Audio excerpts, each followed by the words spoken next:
Hello friend, my name is Shimanto. You're watching WrestlePal. Okay. শেষ হয়ে গিয়েছে আজকের স্ম্যাকডাউনটি, কিন্তু আজকের স্ম্যাকডাউনটি শুরু হয়েছিল একটু ভিন্ন টাইমে। আজকের স্ম্যাকডাউনটি সম্ভবত শুরু হতে দেখা গিয়েছিল রাত 12টার দিকে নয়তো 1টার দিকে, আর এই শুটি চলেছিল সম্ভবত 3টা থেকে 4টা পর্যন্ত। তো আজকে স্ম্যাকডাউনে কী হলো সে সম্পর্কেই জেনে নেওয়া যাক। আজকে স্ম্যাকডাউনের শুরুতে আসেন US champion LA Knight. LA Knight রিংয়ে আসার পর গ্যালারিতে থাকা সমস্ত দর্শকরা এলএ নাইটকে প্রচুর সাপোর্ট দিতে থাকে। তারপর এলএ নাইট তিনি প্রোমো কাট করতে থাকে। সে জায়গায় এলএ নাইট বলে যে অবশ্যই তিনি সিন্সকে নাকামোরাকে হারিয়ে তার ইউএস টাইটেলটি ফিরে পেয়েছে। আর যে শহরে স্ম্যাকডাউনটি হতে যাচ্ছে, এই শহরে প্রথমে স্ম্যাকডাউন হতে যাচ্ছে, যার কারণে তিনি এই বিষয়টা নিয়ে গর্ব করে যে তিনি এই জায়গায় আজ চ্যাম্পিয়ন হয়ে আসতে পেরেছে। তারপর এলএ নাইট তার বিষয়ে ভালো ভালো কথা বলতে থাকে। ঠিক সেই সময় থিম সং প্লে হয় জিমি ওসোর। জিমি ওসো এসে এলএ নাইটের ফেস টু ফেস হন এবং সে জায়গায় জিমি ওসো বলে যে তোমার কাছে যে ইউএস টাইটেলটি রয়েছে তার জন্য আমি একটি ম্যাচ ডিজার্ভ করি, যার কারণে আমি তোমার সাথে একটি ইউএস টাইটেলের জন্য ম্যাচ খেলতে চাই। তারপর সে জায়গায় আবারও থিম সং প্লে হতে দেখা যায় সোলো সিকোয়ার। সোলো সিকোয়ার এসে বলে যে এই ইউএস টাইটেলের জন্য যদি কেউ ম্যাচ ডিজার্ভ করে থাকে সেটি হচ্ছে আমার ভাই জেগা ফাটু। তারপর সে জায়গায় দেখা যায় যে জিমি ওসো এবং সোলো সিকোয়ার মধ্যে প্রোমো কাট করতে থাকে। সে জায়গায় বলে যে সোলো সিকোয়ার জিমি ওসোকে তোমার ভাই কত কিছু করতে পেরেছে কিন্তু তুমি কিছুই করতে পারোনি, তোমার কোনো ভ্যালুই নেই। তারপর সে জায়গায় জিমি ওসো তিনি সোলো সিকোয়ারকে বলে যে তুমি কি করেছো, তুমি তো এখন ট্রাইবেল চিফ হনো। এক কথা বলা যায় যে তাদের মধ্যে কথা চলতে থাকে। ঠিক সেই সময় জিমি ওসো এবং সোলো সিকোয়ারের মধ্যে আক্রমণ শুরু হয়ে যায়। পরবর্তীতে সে জায়গায় দেখা যায় যে সেই আক্রমণের মধ্যে যুক্ত হতে ব্রন স্ট্রোম্যান। তারপর সে জায়গায় নিকি অ্যালডিস এসে কনফার্ম করে যে তাদের একটি 6 ম্যান ট্যাগ টিম ম্যাচ হবে। সেই ম্যাচটি হবে সোলো সিকোয়ার ব্লাডের মেম্বার সোলো সিকোয়ার, টামাটোঙ্গা এবং জেগা ফাটো। আর অপরদিকে দেখা যাবে জিমি ওসো, ব্রন স্ট্রোম্যান এবং এলএ নাইটের মধ্যে, এবং এই ম্যাচটি পরবর্তীতে শুরু হয়। তো ম্যাচটির মধ্যে পারফরমেন্স দেখার মতন ছিল, পারফরমেন্স অসাধারণ ছিল 6 জনের, এবং এক পর্যায়ে গিয়ে দেখা যায় যে ব্রন স্ট্রোম্যান তার ফিনিশার দিয়ে দেয় টামাটোঙ্গাকে এবং সে জায়গায় টামাটোঙ্গাকে পিন করে সেই ম্যাচটিতে ভিক্টোরি নিয়ে নেয়। পরবর্তীতে সেই ম্যাচটি শেষ হয়ে যাওয়ার পর ব্রন স্ট্রোম্যানকে ভয়ঙ্করভাবে আক্রমণ করতে থাকে জেগা ফাটো, এবং দেখা যায় যে তিনি টপ রোপ থেকে ভয়ঙ্করভাবে আক্রমণ করতে থাকে জেগা ফাটোকে, এবং সে জায়গায় জেগা ফাটো পরবর্তীতে চলে গেলে আবার জেগা ফাটো এসে তিনি ভয়ঙ্করভাবে আক্রমণ করে ব্রন স্ট্রোম্যানকে, এবং সে জায়গায় ব্যারিকেড ভেঙে ফেলে, এবং সে জায়গায় তাদের সেগমেন্টটি শেষ হয়। পরবর্তীতে দেখানো হয় ওমেন্সের একটি সিঙ্গেল ম্যাচ। সেই ম্যাচটি দেখানো হয় শার্লট ফ্লেয়ার ভার্সেস B5 এর মধ্যে।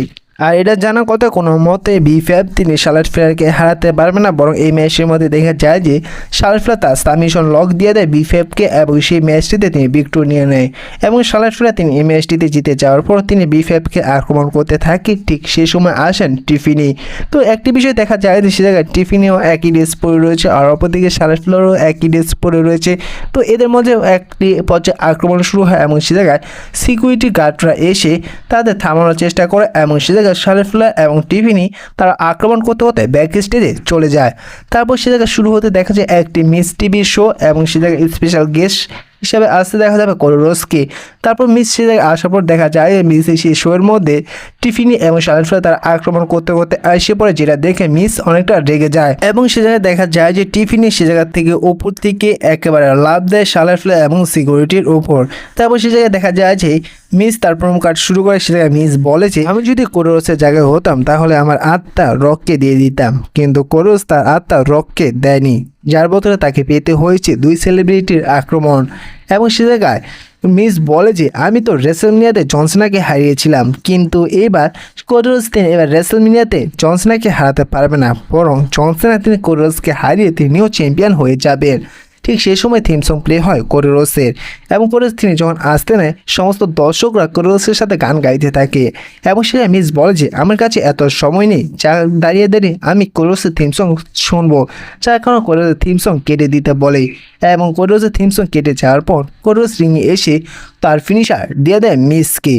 তারপর কোচ তার মাইক হাতে নিয়ে বলেছে আমি এখন কিছুই বলবো না, যার বলবো আমি এবার মালে নাইট্রোয় গিয়ে জন সিনার ফেস টু ফেস হয়ে, আর এবার আমি তাকে একেবারে শেষ করে দিব রেসলমিনিয়াতে। এবং সে জায়গায় তাদের সেগমেন্টটি শেষ হয়। পরবর্তীতে একটি সিঙ্গেল ম্যাচ দেখা যায়। সেই ম্যাচটি দেখা যায় সিন্সকে নাকামোরার সাথে ডেভিন পিসের মধ্যে। তো ম্যাচটির এক পথে গিয়ে দেখা যায় যে যখন ডেভিন পিস তার ফিনিশার সিন্সকে নাকামোরাকে দিয়ে দেয়, তারপর যখন ডেমিন প্রিস্টকে নাকামোরাকে পিন করতে যাবে ঠিক সেই সময় ড্রু ম্যাকইন্টায়ার এসে ডেমিন প্রিস্টকে আক্রমণ করে, যার কারণে এই ম্যাচটি ডিসক্লিফিকেশনের মাধ্যমে শেষ হয়ে যায়। পরবর্তীতে ড্রু ম্যাকইন্টায়ার তিনি ডেমিন প্রিস্টকে ভয়ঙ্করভাবে আক্রমণ করতে থাকে। আর এই থেকে বোঝা যায় যে এদের ম্যাচটি হয়তো এবার রেসলম্যানিয়া 41 অনুষ্ঠিত হতে পারে। পরবর্তীতে আরও একটি সিঙ্গেল ম্যাচ দেখা যায়, সেই ম্যাচটি দেখা যায় কারমেলো হাইসের সাথে র্যান্ডি অর্টনের মধ্যে। দেখুন এই ম্যাচটির মধ্যে একটি বিষয় লক্ষ্য করা গিয়েছে যে আমার যতটুকু মনে হয় যে এই মধ্যে যে কয়টি ম্যাচ হয়েছে অর্থাৎ র্যান্ডি অর্টন কারমেলো হাইসের মধ্যে সব ম্যাচের অ্যাঙ্গেল একই ছিল এবং পারফরমেন্স একই ছিল। তো বেশি কথা না বাড়িয়ে মূল কথা আশা থাকতো এই ম্যাচটির মধ্যে ভিক্টোরি নিয়ে নেয় র্যান্ডি অর্টন কারমেলো হাইসকে হারিয়ে। তারপর র্যান্ডি অর্টন তিনি কারমেলো হাইসের সাথে হাত মিলাতে যায় এবং তাকে সান্ত্বনা করতে যায়, কিন্তু র্যান্ডি অর্টনের সাথে কাত্তারাবানি করে, কিন্তু সে জায়গায় র্যান্ডি অর্টন তিনি আবারও একটি আরকেও দিয়ে দেয় কারমেলো হাইসকে। পরবর্তীতে যখন র্যান্ডি অর্টন তিনি কারমেলো হাইসকে পান কিক দিতে যাবে ঠিক সেই সময় কেভিন ওলেন্স আসেন এবং যেটা দেখে র্যান্ডি অর্টনের মাথা নষ্ট হয়ে যায় এবং ঠিক সেই সময় র্যান্ডি অর্টন এবং কেভিন ওলেন্সের মধ্যে আক্রমণ শুরু হয়। পরবর্তীতে এদের আক্রমণ ছাড়িয়ে দেয় সিকিউরিটি গার্ডরা এবং পরবর্তীতে দেখানো হয় ওয়ার্ল্ড হেভিওয়েট চ্যাম্পিয়ন গুন্থারের সাথে একটি অচেনা বা নাম জানি না সেটির সেই রেসলারের সাথে, এবং সেই ম্যাচটির মধ্যে গুন্থার সেই রেসলারটিকে হারিয়ে ভিক্টোরি নিয়ে নেয়। তারপর পরবর্তীতে একটি সেগমেন্ট দেখা যায় ফলিম্যান। সেই জায়গায় ফলিম্যান এসে বলেছে আজকে আমাদের গেম 2K25 গেমটি রিলিজ হতে যাচ্ছে এবং সে জায়গায় মেন বাসন হচ্ছে যে রোমান রেন্স তিনি সে জায়গায় মেন ক্যারেক্টার রয়েছেন এবং রোমান রেন্সের এই সাকসেস দেখে অনেকেরই সহ্য হচ্ছে না, বিশেষ করে সহ্য হচ্ছে না আমার friend best in the world CM পাঙ্কের। এবং সিএম পাঙ্কের কথা বলার সাথে সাথে গ্যালারিতে সমস্ত দর্শকরা সিএম পাঙ্ক বলে চিল্লাতে থাকেন। এবং দ্বিতীয় আরেকজন হচ্ছে যে যার রোমান রেন্সের কখনোই তার সাকসেস পছন্দ হয়নি, সেটি হচ্ছে সেথ রোলিন্স।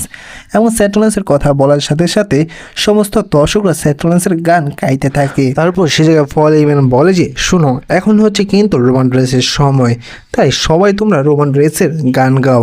আর যারা যারা রোমান রেন্সকে দেখে হিংসা করে তাদের বলে দিয়েছে এবার সামনের সপ্তাহের স্ম্যাকডাউনে রোমান রেন্স নিয়ে রিটার্ন আসতে চলেছেন। এটা আমি অনুমান করছি না, এটাই সত্য। তারপর সমস্ত দর্শকরা ভু করতে থাকে এবং সে জায়গায় ফলিম্যানের সেগমেন্টটি শেষ হয়। পরবর্তীতে দেখা যায় স্ম্যাকডাউন ট্যাগ টিম চ্যাম্পিয়নশিপের ম্যাচ, সেই ম্যাচটি দেখা যায় ডিওয়ার সাথে স্ট্রিট প্রফিটের মধ্যে।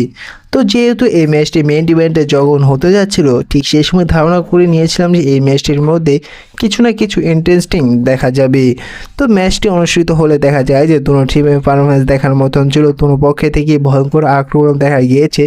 ম্যাচটির এক পর্যায়ে গিয়ে দেখা যায় যে ডিওয়ার মেম্বার জনি তিনি ভুলবশত আক্রমণ করে দেয় তার ট্যাগ টিম পার্টনারকে, যেটা সুযোগ তুলে নেয় স্ট্রিট প্রফিট। পরবর্তীতে স্ট্রিট প্রফিট তিনি একটি তার ট্যাগ টিম পার্টনার সুপ্লেস দিয়ে দেয় ডিওয়াইকে মেম্বারকে এবং সে জায়গায় তারা ডিওয়াই মেম্বারগুলোকে হারিয়ে তার আজকে স্ম্যাকডাউনের new SmackDown tag team champion হয়ে যায়। তো এই ছিল আজকে স্ম্যাকডাউনে দেখা গিয়েছিল। তো আজকে স্ম্যাকডাউনটি আপনারা কেমন লাগলো অবশ্যই কমেন্ট করে জানিয়ে দিবেন।